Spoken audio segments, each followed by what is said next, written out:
Hi, it's Slick Slices here. This is the really nice knife. This is the Chris Reeves large Sebenza 31.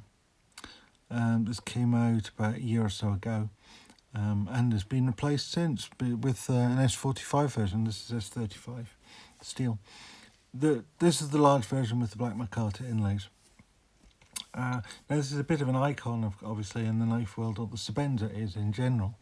It has a number of things going for it. Sometimes it can look a little plain, and certainly in its plain Jane version, and this is the small Sebenza 31 that I think I already did a video on this last year, can look, it's two slabs of titanium, a piece of steel and a spring on the back, can look a little bit uninspiring, but there is a reason why this is an icon in the knife world, and that's because it is really good at what it does, without being flashy or smart. There are a number of things about it. First of all, I mean, it's a good shape for knife. It has, in this case, this is the classic drop point blade. It's available with a Tanto blade and a thing called an Insingo blade as well, which is different blade shapes. I like the standard drop point blade. But, as a knife, it's a good size. If you've got larger hands, it fits nicely in the hand. With the micarta, it's also got a bit of enough of breadth to it, enough thickness to it, and enough shape to it to fit the hand very well. It's got a S35 VN blade with a hollow grind, which means that as you sharpen it, the blade stays relatively thin for quite a long way into the blade. So when you sharpen it, you're obviously losing steel, but you're not thickening the edge every time you do sharpen it. It's quite a high saber grind, really, to be high enough to almost to be a full convex, concave blade. This part just really adds perhaps a bit of strength and a bit of heft to it, and it certainly gives you something to put your thumb on if you're using the knife without making the blade unnecessarily thick. It does come down and works quite a good cutter. It pierces well enough.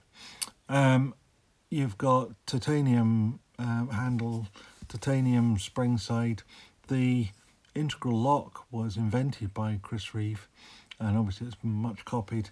It's now called a frame lock by most people, but it's the Chris Reeve integral lock. This one is different to earlier Sebenzas, because the original lock, simply the titanium locked against the tang of the blade. Well, this one is a ceramic ball on the inside edge of the spring, which binds onto the blade to form the lock. Also, it sticks out into this gap here and acts as a detent ball as well. Again, so you have a ceramic ball, which ceramics don't tend to wear pretty much at all.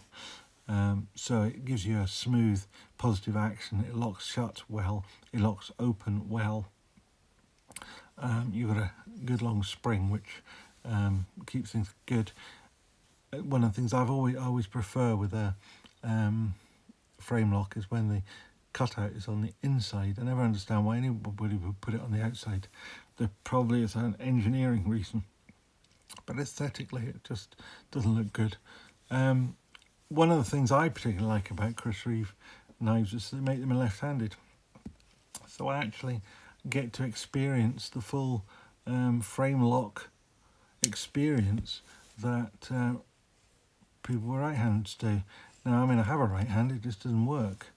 I'm still a bit clumsy, but I can open this knife one-handed, and most importantly, I'm not trying to do it under camera, it drops shut. Well, not drops shut, but it, once you put your thumb back, or take your thumb off the spring, the lock bar tends to sort of slow it from dropping completely shut. but that's fine. It's a lovely smooth action. It's not, I mean, I don't think it's as smooth as the Rocksteads, but it's pretty close, and this is half the price, so you know there's something to be said there. Now, like the Rocksteads, there's an interesting construction to this. The stop pin on this is bolted front to back with a spacer in between it, so it is just locked down against that. The Rocksteads have just a captive stop pin that's just captive between the two scales. It's not screwed in. But other than that, you have a screw at this end, which again goes through a bushing, which keeps it, you just lock it down hard. There's no, it's just a spacer. That's all that is. Just keeps the two sides apart. So you can just screw that down hard. You're worried about getting enough torque on it, not about adjusting anything. The pivot is the same. It has two large phosphor bronze washers and a bushing, and the bushing is what's clamped between the two sides of the knife, not the blade. The blade is clamped between the two sides, but with the two washers. But the bushing is what sets the distance between the two sides of the handle, and that's what determines the action. So unlike some of the other knives in the Chris Reeve family and most other knives that you buy, tightening or loosening the pivot bolt doesn't affect the action of the knife. What affects the action of the knife is the thickness of the washers principally. So if you want to tune this knife, you tune it by polishing the washers to make them slightly thinner, and that can make the knife have a slightly looser action. But overdo it and you introduce blade play, and the only way to undo the blade play is then to grind down the bushing a little bit. But you shouldn't need to do either, because they come just right. They do take a little bit of breaking in. I mean, when I first got it, the blade didn't drop like that, but as you can see, it does now. Granted, I've used this knife quite a lot in the almost year that I've had it. Now, one thing that wasn't so good though, when it arrived, the blade just really wasn't very sharp. That was the same with the small Sebenza as well. It needed a good sharpening, but I sharpened it on the Workshop Precision knife sharpener. It's got it's not a KME polished edge, but it's a, you know, it's a good shiny edge. It certainly is blooming sharp, and a strop will keep it that way. It wasn't difficult to sharpen. It didn't take long.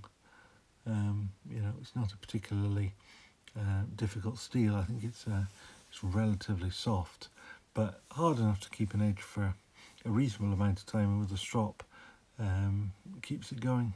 It does come with a little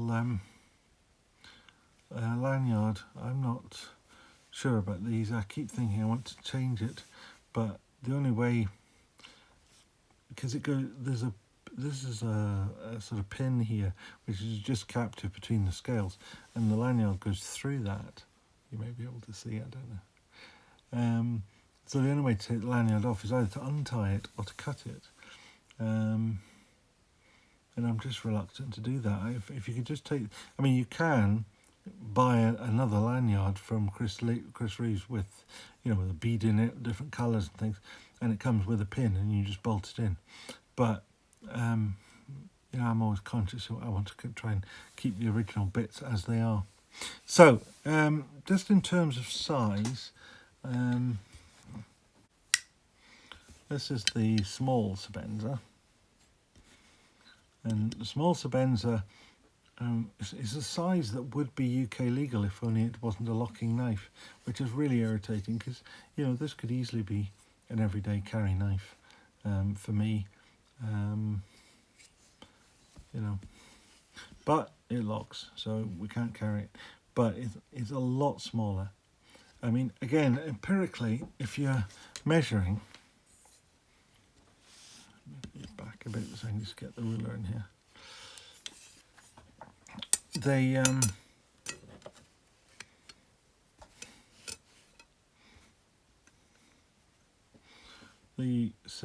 large Sebenza is what, 3 3/4 inches blade.